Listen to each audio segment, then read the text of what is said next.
Ano ba ginagawa mo dyan sa kwarto ni Carla? Nililinis ko lang, nakakaya naman dun sa mga kaibigan niya na magre-renta nitong kwarto. Ay, oo nga pala. Ngayon nga pala dating ng mga kaibigan niya. Seryoso ba yun? Pinabayaan talaga ng mga magulang? Meron din pala mga magulang na gano'n, ano? Eh, meron din naman mga anak na pasaway. Kaya mo, mabig. Akin na to. Kaya ko to. Ano ba? Hindi, okay na. Sige na ako na. Sige. Kaya mo. Ano, malinis na ba? Malinis naman. Oh, andito na sila. Carla. Tara. Mga kaibigan ko nga po pala, Yasmin Heidi, si Mama Tap. Tuloy kayo. Kayo pala mga kaibigan ni Carla. Ano ng bahay mo? Tinan mo, wala pang kisame. Ang init siguro dito. Oo nga, no? Buti nagkakasya kayo rito, no?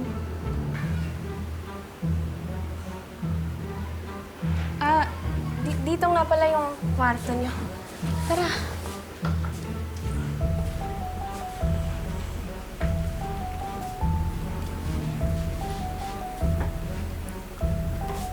Sukal naman nito. Paano tayong tatlo magkakasya dito? Uy, ayoko matulog sa sahig, ah. Hindi.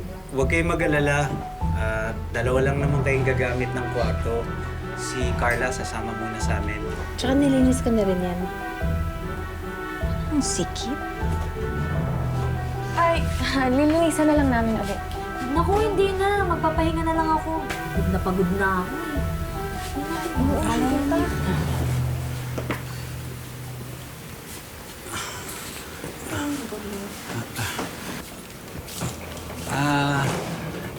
Di ba hanggang bakasyon lang naman kayo dito?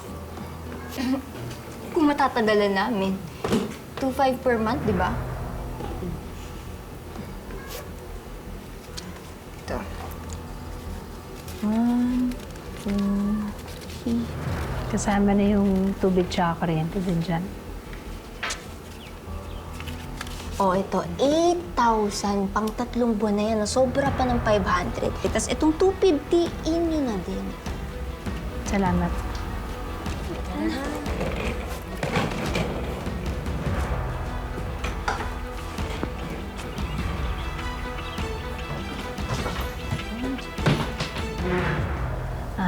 Nak, ganyan ba talaga yung mga kaibigan mo? Parang kaedad lang kami kung kausapin, ah. Hindi ma, baka mga pagod lang.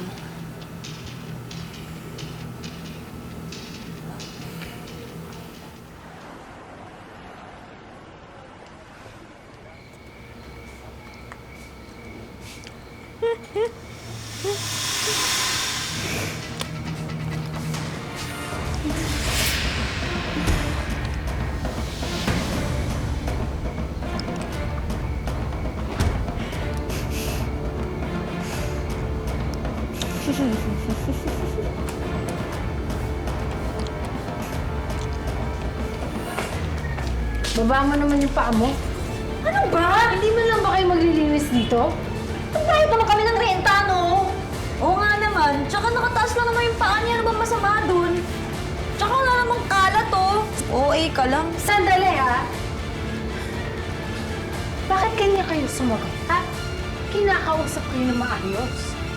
Isa pa, hindi kasama sa binayaran nyo ang karapatan niyong gawing dugyot ng pamamahay ko. Ang dami mong issue. Ewan ko sa'yo. Sakit ka kita, ha? Tawad mo nga! Ano ba? Ano kayo? Aray! Bayan! Yang mga kaibigan mo, ha? Sinagot-sagot ako. Tingnan mo nga kung ano ginawa nila sa pamamahay natin. Tingnan mo! Tama naman. Pwede naman niyang ligpitin eh. Init agad ng ulo mo. Pagsabihin mo yung mga kaibigan mo, ligpitin nila ang kalat nila at matuto silang Tama makasama. Mga bisita natin yan sila, tsaka mga kaibigan ko may pinagdadaanan. Hey, unting simpatsya naman.